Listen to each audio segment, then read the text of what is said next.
Hi, everyone. Welcome to the Asian Hustle Network podcast. Today, we have a very special guest with us. Her name is Vanessa Chen. Vanessa is a social media content creator who loves to experiment with various fashion aesthetics. She channels her creativity through dynamic photos and style videos. She's a recently graduated student with an inquisitive mind who likes to put a twist on current trends and make them her own. Vanessa, welcome to the show. Well, thank you for having me. Vanessa, we're so excited to be your first podcast episode ever. For sure. Yeah. So, what happened to the first question? Vanessa, tell us about Mhm. yourself and tell us about your upbringing. What was that like? Sure. So Mag did a really great job of introducing me. In regards to my upbringing, I'm from this really small town in New Hampshire, Pelham, New Hampshire.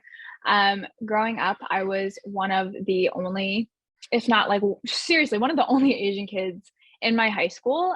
So going into college, it was such a cultural shock for me. Um, and yeah, that's basically it on my end. Oh, wow. I mean, I'm kind of curious as too, like, as you mentioned, the cultural shock, right? What Mhm. was culturally shocking about transitioning from your hometown into like life in college, right? Like, was that the Yeah. first time you experienced like boba or like certain Asian foods that you weren't experienced with, or the most you ever seen Asian people around? Like, you want to hear more about that experience. For sure, for sure. I think a lot of you know, Asian Americans can kind of relate to this is like when I grew up, whenever the food I brought to lunch, people were like, "Whoa, what is that?" And they would kind of like cringe or be kind of like surprised by what I ate. And then going into college, I had hot pot for the first time, which to a lot of my other Asian American friends, they were like, "Oh, you've never had hot pot before? That's wild." And it was kind of weird because yes, while I am Asian American and I have a lot of, Asian cuisine and traditions integrated into my life, my parents were always big on assimilation in order to fit in. And so when I got to college, I was kind of able to get even more in touch with my roots. So I think that was really cool. And just, seeing people that had similar lives to me, it was really eye opening, I guess. Oh wow, I love that you shared that. It's just interesting hearing from, different Asian experiences, right? Like you do have parents who really want to assimilate into a new Hmm. country or in America because they want to, fit in and make sure that their children learn English as soon as possible. But then you have different Asian parents who like, for example, mine stressed and urged me to like only speak Chinese in the household, right? And they were like, you're going to learn English in school anyway. So, just like speak Chinese all the time and don't worry about, anything else. So it's just interesting hearing those different dynamics. Yeah, it's very interesting Definitely. hearing that for sure. And it's like, I think me and Maggie, as you mentioned, we grew up in California and like we both went to high school that was like 98% Asian. And I'm not even Oh, kidding. wow. We had like three person at our school, and that's about it. So A like complete opposite of like my experience. That's so interesting. yeah, I want to hear more about that too, because I want to hear about like how you ever like have you thought of yourself as an Asian American woman, right? Because like have you have you always been prideful to be Asian? Have you tried to hide the fact that you're Asian? Yeah. At what point was a turning point for you if that was the case? Yeah, for sure. I would say definitely when I was younger. So throughout elementary school and especially in middle school, I was not proud to be Asian. I think it was just because, again, like little stereotypical comments that were made by classmates or, some profiling going on. I wasn't proud of it at the time. And I really just didn't understand like what makes me so different than all the other kids. Not to say that I was like bullied by any means, but I definitely felt like an outsider. So when I was younger, I would slap on really heavy makeup or like, try to pretend I had like a cut crease, experiment like that. And then I think it was really in high school when I decided, like there's nothing wrong with me. Like I should be proud of who I am and, where my parents are from and like the language they speak and everything about me makes me me. So I think the turning point was really high school. And then again, college really solidified the fact that, now I have this community that I'm just super grateful to be a part of. Oh, wow. I love hearing that. I love that, you grew into this phase where you're like, there's nothing wrong with me. Like I should embrace who Yeah. I am. And I went through something very similar because before, I'm actually very petite. So I'm like shorter than 5 foot. So in school, in grade school, I would always see, Caucasian women who would be, or, girls who would be tall and skinny. And I'd be like, I wish I looked like that. But then as you grow older, it's like you really learn to embrace who you are. And I Yeah. love that you went through that experience. You mentioned that, oh, Brian, were you gonna say something? No, I just Oh, let's continue on to the next question. But like, go ahead, okay. Maggie. Oh, no, no, go ahead. Yeah, I'm kind of curious too, because as you mentioned, you kind of grew into this person that you're very comfortable who you are. And it really reflects throughout your entire content, right? Like we look through your Yeah. TikToks and Instagram, it's like, well, like she's so confident. And then we find out like you're still in college. I'm like, wow, like that's totally the opposite of how I was in college. Like in college, I wasn't very confident, right? And I want to hear about like discovering yourself and like knowing yourself, how that translated to like your content. Because when Yeah. we look at your content, it's extremely authentic, it's extremely genuine. You Thank look at it, you. it's like this is who we see and this is who we get. And I absolutely love that part of your content creation process. Yeah. So I would definitely say that they kind of had an intertwined relationship. So my content creation and my confidence, they kind of grew together and they both kind of helped each other. Um, when I first started content creation, well, I've been taking like, photo shoots, little quote unquote photo shoots of myself since like middle school. And then it all really started picking up in quarantine. And that's, where I am now. So when I started, I think I used photos as a way to really push out my confidence. It's kind of like a fake it till you make it type scenario in some ways, right? Like I felt like if I portrayed this confidence through my photos, I would eventually, start to integrate that into my own life. And I really feel like that's what's happened. And now the confidence that you see in my photos, like you said, it is true, it is authentic. I really feel that within myself. So I think they just helped each other grow a lot. That's so amazing. I know that you post a lot of videos of you like comparing photos that you used to take before. And Mhm. there were also fashion related photos too. And then you would kind of like switch it into the photos that you take now. And you can Yeah. see the differences and like how much you've improved and how much more confident you feel. And like Yeah. I agree. Like I also took photos of myself in middle school. Like I would like give these disposable cameras to my mom and be like, take a photo of me in our house stairway. You're exposing how old you are, Maggie. Stop. Oh yeah, yeah, yeah, yeah. That's right. But then I will like look back at them and like, oh my gosh, like why did I take these photos? But yeah, I just love how much you have seen yourself grow and you realize that yourself. I do want to know, like when you were starting out, Mhm. what was your first viral video? What was it of? Yeah, so I actually specifically remember the video, and I specifically remember when it went viral, just because it was such an amazing moment for me. The first video was how I style graphic tees, and it was an Instagram reel. And I think the reason it went so viral is because I caught Instagram reels at like a very beautiful time where it was just starting off. It was, trying to do the TikTok trends, not a lot of people were posting on reels. So at that time, my video was able to gain a lot of visibility because all of the viewers, only went to a couple of videos of like the few creators who were, making them at the time. And I remember it was like the craziest like out of body experience when it hit like 1 million views. I was like, wow, this is insane. Because at the time, I think I only had like when I started 1.5K followers on Instagram. I didn't even have a TikTok, I don't think. I didn't have a YouTube. So it was just really, really incredible, but also really terrifying at the same time to suddenly be cast in like so many people's eyes and like starting to read the comments. I remember it was just like a very amazing experience, but also just very scary at the same time. That's a great segment to talk about that more too, because like in every viral video, there's always, the support, obviously, but then there always comes a lot of hate comments, like really Yeah, random hate comments. You're like, how are you hating on my t-shirt? I just don't get it, right? And it's like, I want to understand, like, and we admire you for this too. It's like, how do you deal with like the haters and all that stuff? Because I know that you're relatively new to the scene, and yeah, I'm pretty sure it has impacted you at the very beginning. But like, how have you for dealt with sure. those negative comments? Yeah, so for me, it's still a work in progress, of course. I'd love to say like, haters, who cares about them? There's trolls, but I'm a human, you know, it still definitely affects me. Like you said though, a lot more at the beginning.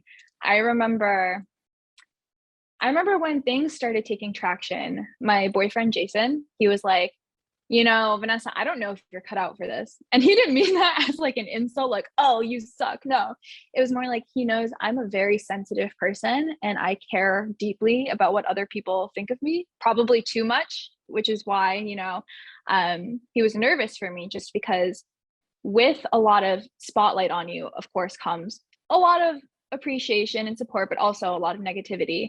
And I think as humans, we tend to zero in on the negativity and like explode it. So that's what I did at first. But I think, you know, as I'm getting older, as I'm getting more accustomed to the scene, I think it's just really important to remind myself that honestly, they don't matter. That sounds really, really harsh, but you know, the trolls don't matter. And I think it's also important. Okay, side, kind of like a side tangent, but I guess when you hear people talk about, you know, being in the online sphere, they're always saying, don't let the negativity get to you and affect how you view yourself, right? But I think at the same time, it is so important to not let the positivity change how you view yourself as well. Like I'm so immensely grateful for the support and like, you know, the nice comments that I get. But I have to try really hard to not let those fuel my own confidence in myself. Like my confidence has to come from within me, not from anybody else. So I can't let the negative comments or the positive comments get to me because at that point then you start expecting things, you know, and then that just leads down to a bad road of expectations and, you know. So yeah, that's kind of the 2 cents I've kind of learned from all of it. Yeah, it's one of the best things I heard all day, right? Yeah. No one ever talks about like, don't let the positivity change you. You know? Yeah, exactly. It is important though. Yeah, Yeah. I absolutely agree. And it comes with, I think positive, too much positivity leads to entitlement, where it's like, Yeah, oh, I I'm agree. awesome. Don't, you can degrade me, you know, all those things, right? But I definitely know what you mean. And you have to keep yourself grounded in some ways because essentially, like, you Yeah. are who you are, right? Don't let other people's opinion change you because, Hmm. yeah, it can feel good or feel bad, but like, end of the day, so you make your own decisions. And I really respect that. Exactly. Yeah, Thank I you. absolutely agree. I mean, we never really hear that. You know, people normally just say like, don't let the negativity get to you, which is true. Hmm. But then people don't really talk about the positive comments, right? And how that can affect you as well, or like fuel your ego to Yeah. a point where you can't really return. And Yeah. I do remember reading this like article saying how Jason did say, like, I don't know if you're cut out for this. Like, there's a Yeah. lot of pressure in social media, but then it sounded like afterwards, like he knows that you have such a good head on your shoulders and you kind of like figured it out, right? And you don't really let the negativity or the positivity influence you Yeah. too much. And then he kind of went like, I just let her do what she wants to do now, He's so but then supportive. also keep So tabs on you. supportive. Yeah, he's so supportive. I Yeah. love that. He's honestly, I feel like every time I, you know, talk to people about this, I'm literally plagiarizing what he's telling me because like I'm like, "Oh, you know, don't let all the positivity or the negative." Like he's the one who told me that. He's been so supportive and so helpful and you know, he helps me see things in a different light because, you know, he's always the one that I go to when I freak out that, you know, a troll said something mean. He's always the one who grounds me and says, "Hey, it doesn't matter at the end of the day, like you're doing you, you're succeeding, you know, they just want to bring you down." And one last thing I wanted to say about like, you know, the whole positivity on social media, it really becomes like such a negative cycle because people get like obsessed with social media, like not even just influencers. I think everybody, you know, when they see the little like icon, refresh, refresh, refresh, how many likes can I get, right? And that's really such a negative cycle that people get sucked into because let's say on average you get like 100 likes and then the next day you get like 50 and then you start doubting yourself, right? And you start saying like, what did I do wrong? Like what's wrong with me? And that's really like, you know, what I try to stay away from. Yeah, I absolutely agree. And you bring up a really great point. I mean, when you had first started getting big, I want to talk about that too. Like, did you struggle with separating your own self-esteem from social media? Like you mentioned, there are obviously a lot of ups and downs with content creation and, fighting the algorithm. One day Damn you'll post an algorithm. extremely viral video, and then the next day another video isn't doing so well, right? Mhm. And that can get to you. Like, that can make you really Sure. think, like, what did I do wrong? What did I do wrong today? Like, I spent so much time on this one video that I thought would go viral, but it didn't. Um, how did you kind of change your mindset and outlook on that? Yeah, I think that one I very specifically had to change my behavior, I guess you could say. When I first started, I would do the refresh. I would refresh how many views have I gotten, how many comments. I would pour through all the comments. But I think now I kind of set it and forget it. I post a video, I try not to put too many expectations on it.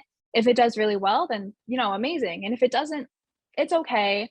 I've kind of learned that it's not always in your hands. And I think for me, I'm a very type A person who like needs to be in control of the situation.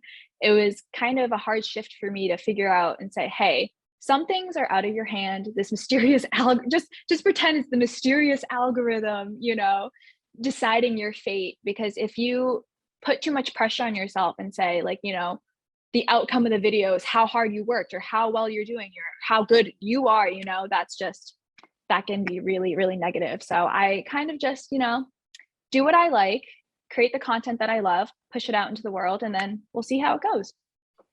And I guess that's a good segue to talk a little more about the algorithm part too, because you are a software or a CS graduate, and on top of that, you graduate summa cum laude, right? Like Yes, top I did. 0.1%. We're gonna have you write your own algorithm at this point because it just makes a lot more sense. I mean, I think you're giving me a little bit too much credit there, Brian, but yeah, so I graduated recently. So I graduated in December with a computer science degree. Um, I know a lot of people, because I graduated with such high honors. I mean, would I say computer science is my passion? Definitely not at this point. I think if I was in the field right now, because I am a content creator full time now, I think if I was in the computer science field, I would find a lot of joy out of it. And I think I would find it really fulfilling. But I'm just very glad that my career path has shifted. That's all I can say.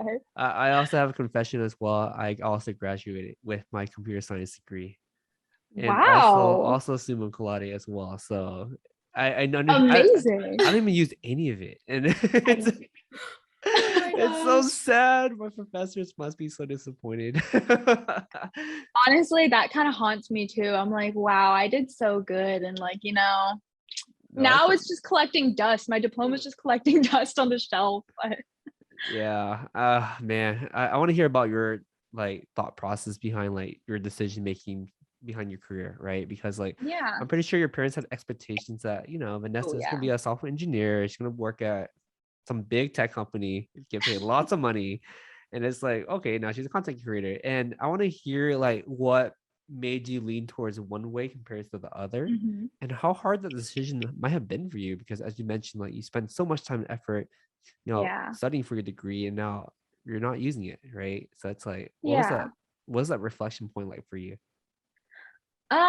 Definitely at first it was a lot more challenging. Again, like I think a lot of Asian parents are stereotypically can be, very, very strict and have high expectations of their children. My parents definitely, fall into that category. So they expected a lot from me in regards to, financial status, as well as like, this kind of job you have. And so at first it was definitely a big shift for them. They were relatively supportive, I would say, or, honestly, we didn't talk about it much, like at the time I lived with them during quarantine. I was making videos on the side. I was attending Zoom University. We really didn't talk about it. It wasn't until the money started rolling around, in all honesty, that they started saying, okay, maybe this is serious. Maybe this is actually something that she can capitalize on. Um, I do remember though, I actually I secured a job internship over the summer. I think it was last summer. And I actually, or 2 summers, whatever, 2 summers ago. And I actually declined it. And it was the most terrifying experience, especially telling my mom, being like, hey, mom, like, yeah, you know that job interview? Yeah, I got the job, but I actually said no. And it was very scary for like the next 10 minutes. But after a lot of, communication, she was like, you know what? Like, I believe in you. Like, I trust you. I see your drive. I see you, even though we don't really talk about it, I see you working your ass off every single day, making these videos. And ever since then, really, none of us have really looked back, I would say. Obviously, for me, this is a really, really big passion. So for me, it was like a no-brainer, right? Pursuing content creation. For my parents, I think this sounds really negative, but I think really the money is what made them say, like, okay, she's doing fine, like she's stable, she's probably making more than she would be making in the computer science field. So like that's kind of what got their blessing. But at the end of the day, I'm just really glad to have their blessing, to have them being so supportive. So I'm really glad your parents are very supportive. For myself, it's a little bit more different. I had to wait until I get my master's degree until I told oh them that. boy. And then like 5, 10, I actually worked as a software engineer for 10 years, right, Oh into my wow. career. And then I remember the day that I quit, my mom and dad actually stopped talking to me for 6 months. They're like, I can't believe you quit your job. I was like, Oh wow. so I really like the fact that your parents are very, very supportive. But again, Yeah. like there's a key difference, right? You blew up pretty big on TikTok and social media. At the time, I was telling them like a pipe dream I have. I'm like, I'm trying to Mhm. build something cool for the Asian community. My parents are like, what the hell are you trying to build? I was like, I don't even know what I'm trying to build. I'm trying to build something. But yeah, I'm really glad your parents are ultra supportive, and it just warms my heart to hear that story. Yeah, Yeah. I Yeah. I'm agree. very lucky. Yeah, Vanessa, you mentioned when, you talked about how, this may sound bad, but you only started talking to your parents about it more when the money started coming in, right? Hmm. And I feel like that Yeah. happens to a lot of Asian children of immigrants who, have a side hustle, right? Because we don't want to Definitely. talk about it to our parents because we know that they won't understand unless the money starts coming in. Hmm. Then our parents, and I know it, yeah, like you mentioned, it could sound bad, but I think that they just don't want us to suffer how they did, right? A lot of Yeah. them are immigrants and they didn't really have anything on their backs when they came here. Like they're struggling to make money and they just want us to be stable. They just want us to have a stable job, Definitely. right? And Yeah. so same thing with me, like when I had quit my full-time job to work on Asian Hustle Network full-time, I didn't even tell my parents. And then Brian had posted it like an announcement on the Facebook group, and I forgot my mom had Facebook. Oh So no. she saw the post, and like the whole time she knew that I didn't have a W-2, but like we still didn't talk about it. But I think it was one of those things where it's like, even though I wasn't doing what she wanted me to do, which was to have a stable job with benefits and a Hmm. good retirement plan, at the same time she like understood like this is something that we were extremely passionate about and this is something Yeah. that drives us. And I feel like that same thing happened with your parents as well, and I just love Definitely. that. Yeah. Yeah. And Vanessa, I mean, you kind of talked about it earlier too, like your mom and dad seen how hard you work on your content creation, right? And we noticed that too. Like you're remarkably consistent. Like you've reinvested into better gear every single time. Like your picture quality has definitely increased. Your video quality has increased. Your editing skills has definitely went through the roof. It's like, Thank whoa, you. I don't know how like you even made those transitions anymore. It's just so amazing. So I want to hear about like how, I mean, I want to hear about your planning process because I think I saw some like IG stories a couple months ago where you literally had a whiteboard of like, okay, this content goes here, the content goes there. Like how much planning and concentration and the skills you have to ramp up, because I feel like not everyone Hmm. can plan, right? Like everyone Yeah. thinks they can plan, but not everyone can actually plan. Like how did you pick up the skill sets and become more consistent? I think again, being a type A personality definitely helped and contributed. And, in school, all throughout, high school, college, I focused all of my efforts on, education. And then now that I've graduated, I've just shifted that energy towards my job. I'm definitely a workaholic, maybe a little bit too much. I definitely need to like slow down sometimes because I'm afraid I'm going to like burn out. But in regards to planning, I guess I'm just very anal. It's not anything that like I have to force myself to do. It's not like, okay, Vanessa, you need to start picking up the pieces. It's more like I feel like I need to, or else, my brain just doesn't function unless, everything's in order, everything's in a time slot, everything's accounted for in my bullet journal. But in regards to like a day to day, how I plan my content and everything like that, typically at the beginning of the week, I plan out my bullet journal. I lay out, all of my deadlines because, a big portion of my income comes from sponsorships. And those sponsorships come with deadlines. So those are my first priority, make sure you get that content out the door before that deadline. And then in the time that I have between, I, of course, try to figure out what kind of content I want for my own personal feed, because that's also super, super significant. Obviously, that's how you, grow your audience and, have the platform I have today. But I honestly think a lot of like, the content ideas that spring up in my head, a lot of it just comes from mindlessly scrolling through TikTok sometimes and, trying to draw inspiration from other creators that I see. I know at the beginning, it was really, really hard for me trying to figure out, okay, how do I bring something new to the table every single day? Because, in such an internet driven society now, people just want new things all the time. Everything's viral, everything's fast, like new ideas out the door. And at first it was just so hard for me to keep up and, and feel like I'm staying relevant. But I think I'm at this, pretty comfortable place now where if I feel like my content is, getting a little stale and I need to freshen it up and I'm just kind of in a roadblock, one thing that's really great is I can go through, my old archive of videos and revamp the video, take my old content and recreate it with a twist. So I feel like at this point moving forward, like everything is fresh or everything is just a revamp of the old and I'll never run out of ideas. I love that so much. I mean, I absolutely agree with you. I think oftentimes we get so caught up, like Brian and I were just scrolling through TikTok trying to find inspiration and trying to find but something. we never find it. And I think it's just like so much information that it's like, Yeah. not everything will also apply to your specific, style. But then, it's just so much. It's a lot. Like you can just like mindlessly scroll on TikTok for hours and hours and hours. But I love that, you are going back to your old content to see if you can get inspiration from that, which will also, still apply to your style. And I feel like the transitions with the zooming in, zooming out, as well as the cloning runway style is definitely your thing, or at least you were the first that I had seen to do that. Yeah. When did you realize like you finally had, kind of like your style down and decided Your to niche. stick? Yeah. How'd you find your niche? Yeah. I guess the moment really hit me is when, I saw other creators start recreating things that I had done. And I think for me, that was just like a, whoa, like, wait a minute.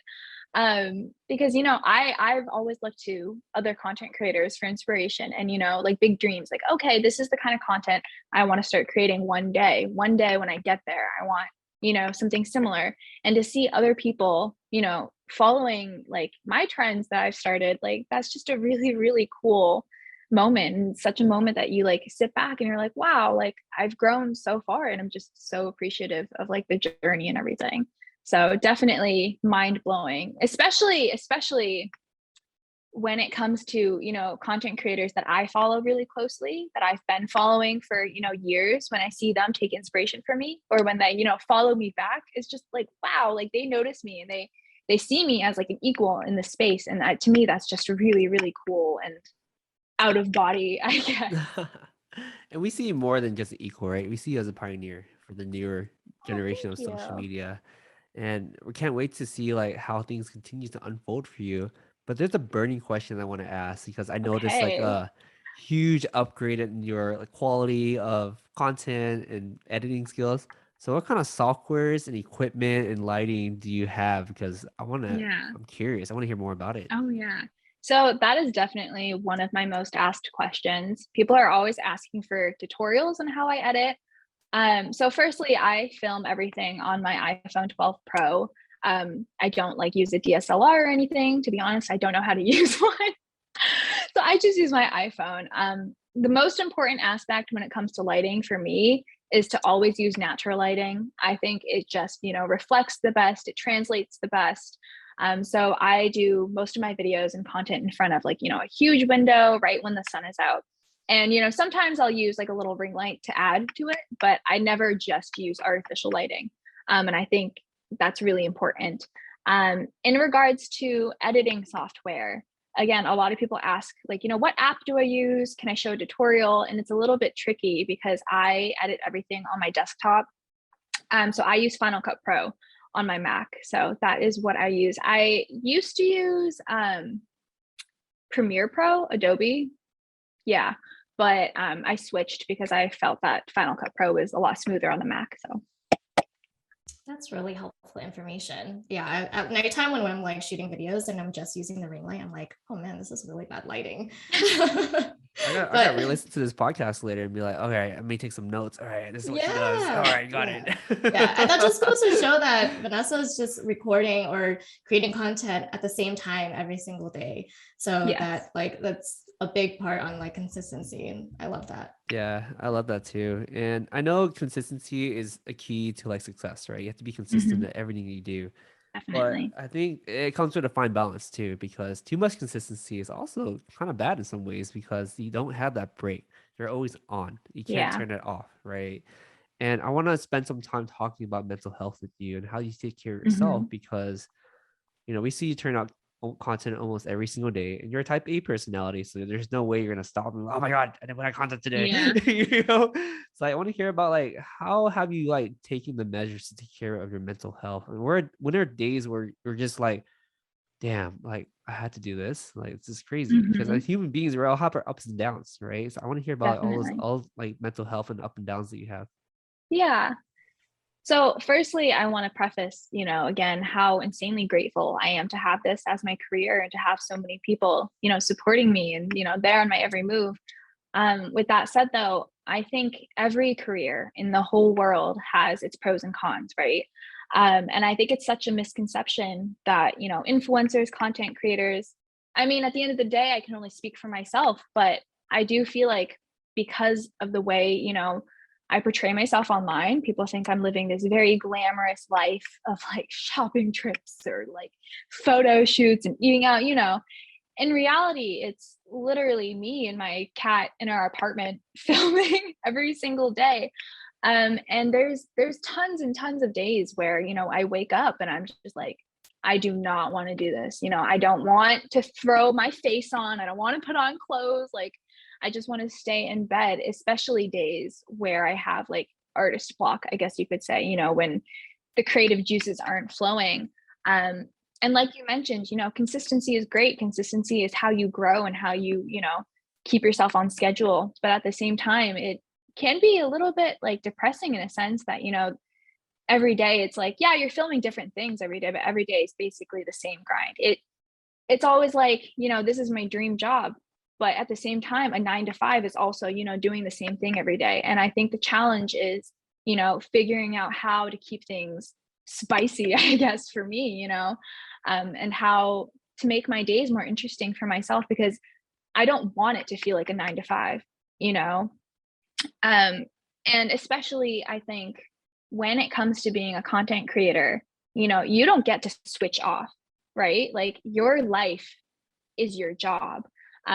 So like even on days on the weekends, if I'm, going out with Jason or doing something fun, if I don't document that online, I'll feel guilty or I'll feel like, oh, I'm not milking the moment. And I think for me, it's really, really important to know when to switch off, so nowadays I've kind of forced myself at 5 p.m., don't check emails, don't really go online, just, live in the moment, spend time with Jason, put your feet up, because again, it can be really, really scary when it's like every single day you have to, put your social media face on. And sometimes I just want to chill and watch Netflix. So that's so relatable.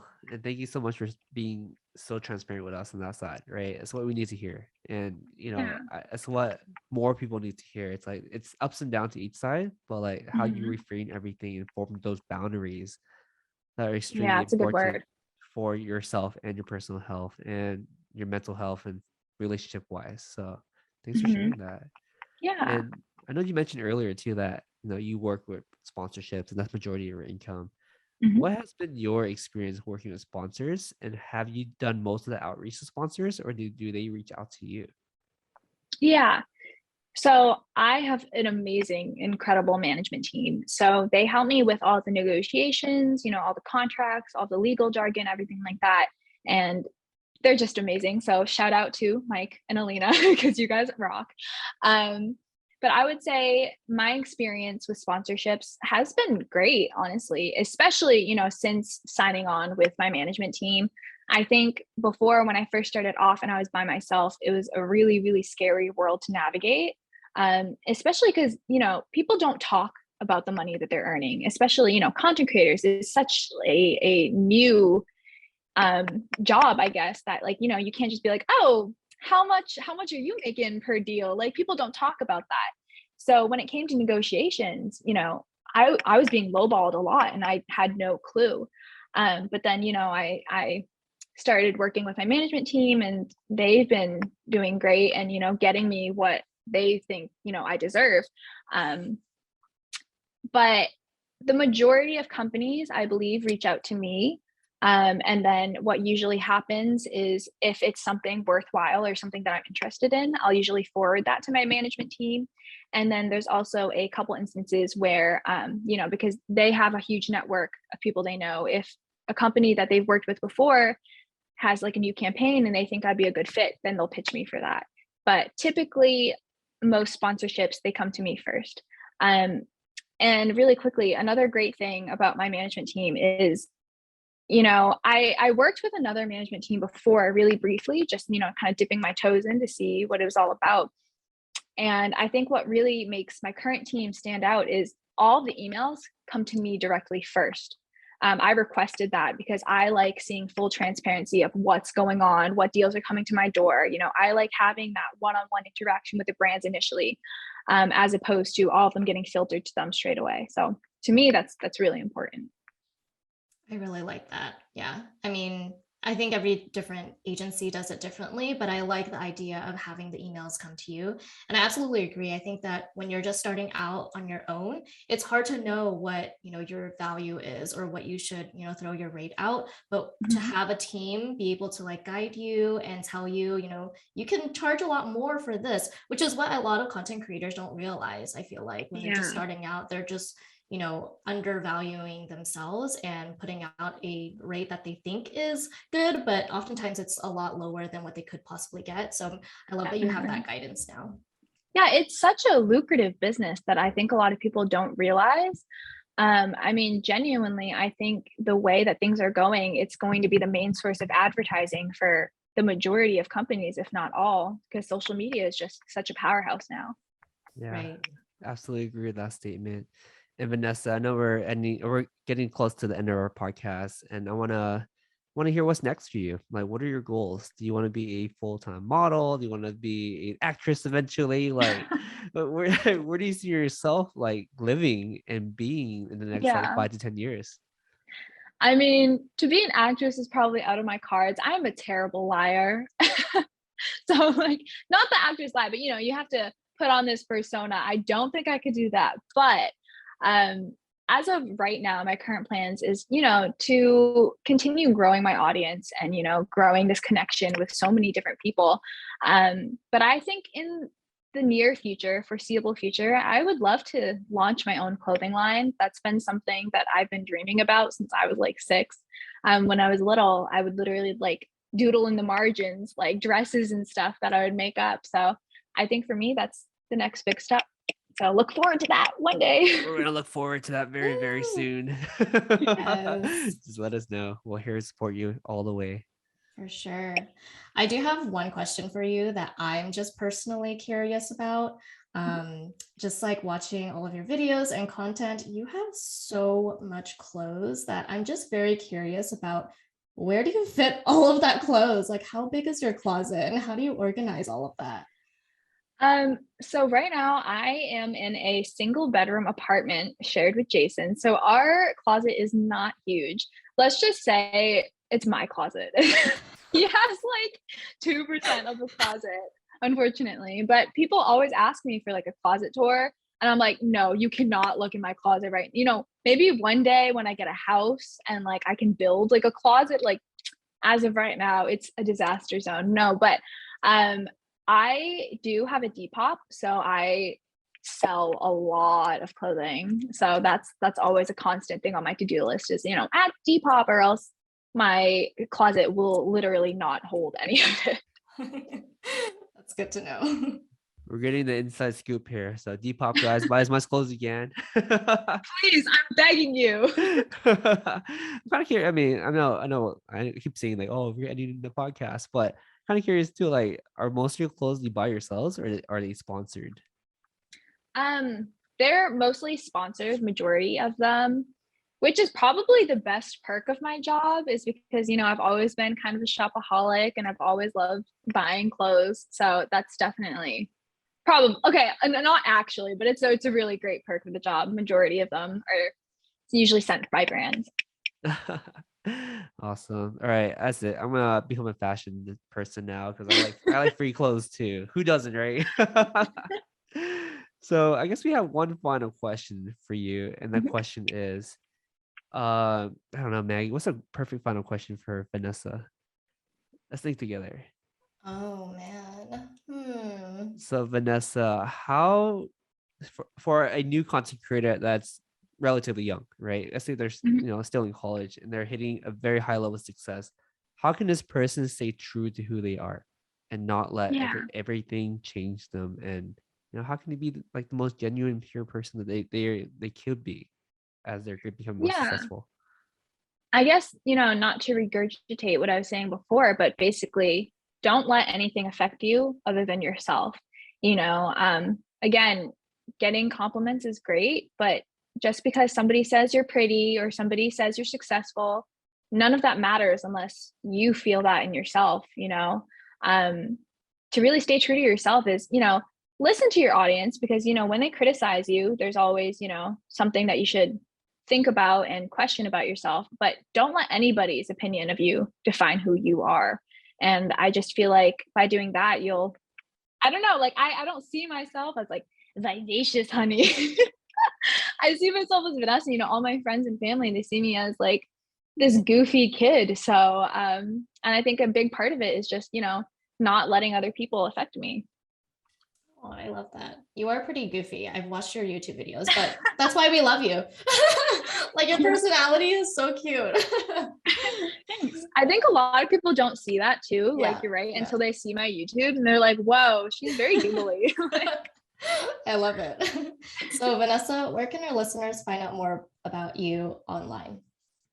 All right. So my handles are TikTok and Instagram is vivacious.honey, and my YouTube is vivacious honey with no dot, because for some reason they wouldn't let me put the dot. So I was like, okay, I'll just make it one word. Okay, awesome. We will leave all of that in our show notes for this episode. But Vanessa, it was amazing having you on our podcast today. Thank you so much for sharing your story. Thank you for having me. And I'm so sorry that I ramble. I'm a rambler. So. No, you did great. We're so honored to be your first podcast ever, and we'll hold that title forever. So yeah, thank you, for sure. Vanessa. Well, thank you. Thank you, guys.